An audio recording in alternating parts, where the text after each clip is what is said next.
I didn't want to risk anybody finding out or anyone knowing. Hey guys, so I've always been more or less a private person. So I didn't even really realize this was a thing, or this was a challenge or an issue or a struggle for other people, because I've always just been kind of a private person. Now, the reason why it's always been very easy for me to be a private person is because growing up I had such a tumultuous or difficult childhood. So I didn't want to share my personal struggles with anyone. I just wanted to be a regular kid. And so a lot of the times I hid my situation from my friends and from my peers, from my teachers, because I didn't want them to know how bad it was at home. So I got really good at moving in silence from a very young age, just because I didn't want people to know how difficult or how much I was struggling at home. I wanted to be like all the other kids, and I wanted to have as much of a regular life as I possibly could. So that's more or less why I've always been good at moving in silence. It's not the most healthiest reason, but it definitely developed that sense of needing to keep my private life private. So why is moving in silence so important? I think it's important because in a way it can protect your peace of mind. When something happens, the reason why I don't share my business is because for me, this is just my own personal thing, and my own personal struggle is when something doesn't work out in my life, or when I'm having a struggle, I like to process that on my own. I'm very individual in that regard. I like to process things on my own, not with other people, because other people knowing about my challenges or trials, I just feel like maybe if they have questions, or they might want to bring it up, or they may not forget. Like for me, I want to have an ability to forget about the situation and move on or move forward with my life. And sometimes when you share information, your friends and your family members, it's like they don't move on or they don't forget about it, or maybe they might have questions and they keep bringing it up. And like for me, I don't even want to put it out there like that, because I just don't want to have to talk about it again or deal with it if things don't work out, or if I'm still kind of going through it, you know? So that's why I don't put my information out there like that. And I think that's the importance, is it kind of can protect your peace of mind and help reinforce and establish healthy relationships with other people in your life. So I'm actually really good at this. So my tips for keeping your private life private, for moving in silence, is I do think it can be a challenge for people who particularly have a large friend group or come from large families.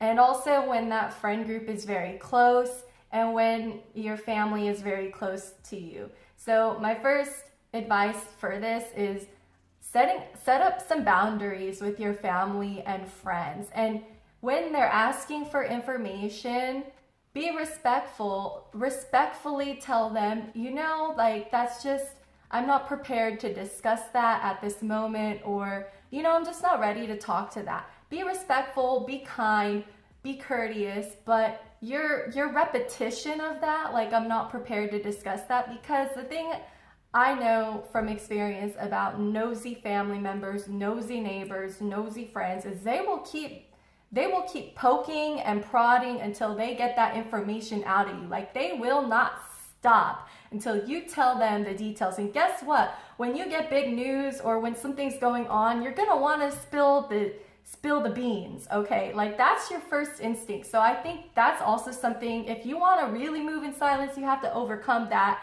desire and find someone else you can talk to outside of your network.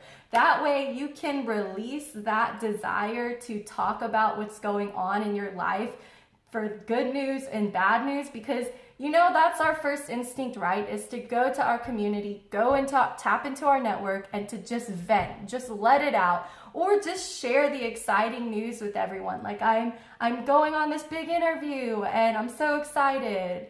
right? Or I got into a new relationship. So I think that's the first thing you can do, and the best thing you can do to move in silence is to go find someone else outside of your network to talk to about exciting things in your life and news. Like totally outside. It doesn't have to be a counselor, but just somebody outside your own personal network of family and friends, right? So that way you kind of release that. You release that need to talk about it, right? And then after that, try to establish healthy relationships, healthy boundaries with your family and friends by reinforcing the fact that no, we're not going to discuss this. They're probably going to poke you and prod you to try to keep getting you to spill the beans, but you have to keep you have to maintain your composure, okay? You have to keep it together and not spill the beans. I know how difficult that is, and I've done that in the past too, but you got to keep it together. So my experience with this, like my first real experience, because when I was growing up, like I said, it was easy because I just wanted to be like a normal kid, and I didn't want my friends to know or my teachers to look at me some type of way like, oh, poor you. But in my adulthood, there was a time where I had a roommate and we had been living together for about a year, and I was getting ready to leave my full-time job, and I had been there for 2.5 years. And I wasn't sure what the plan was exactly, but I knew I was getting to the point where I just couldn't work there anymore. I just couldn't do it, and I needed to just leave. And I didn't have a solid or consistent plan. I just knew that I was getting at my like breaking point, if that makes sense. And because of that, I was kind of giving off this weird energy in our apartment. Like my roommate could tell something was up because I didn't quit, and also because I ended up quitting without another job, and I wasn't sure what the exact plan was yet. I didn't want to tell my roommate.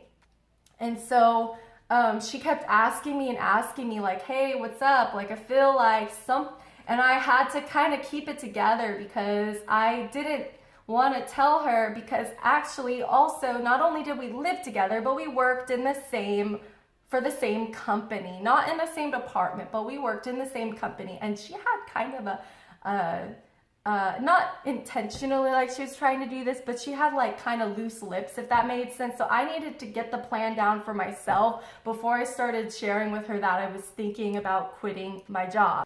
But she kept asking me, and eventually, after I ended up quitting and deciding that I wanted to move back to my home state, then I told her. But I didn't tell her until about a month later, because I wanted to leave, give my notice, and do everything kind of orderly. I didn't want to risk anybody finding out or anyone knowing. At that point in time, the only person who knew that I was planning on quitting and potentially moving was my boyfriend, who's now my husband. But that's just an example. Like, you have to find something that holds you down when people are trying to get information from you. For me, that was the fact that the risk that I didn't want to risk anyone finding out that I was thinking about leaving and trying to convince me otherwise, because I didn't have another job lined up. And I didn't want to risk my employer finding out because she was in the same network. So that kind of helped hold me down. So in those moments, just remind yourself why you're not sharing that information, and your purpose and your reasoning behind that. That will help you to keep that stance, okay? So overall, I do think that moving in silence can be a really good thing, and it can help reinforce and establish healthy boundaries with your friends, with your family, with your community, and it will help promote your own peace of mind and people kind of respecting your space and your private life and your private thoughts and not overstepping their boundaries. So moving in silence can be extremely beneficial, especially if you are in any kind of change or transition, or if you're going through something and you need to, figure it out, or you need to work it out on your own. So I hope these tips were helpful to you. I hope you enjoyed this video, and I'll see you in the next one.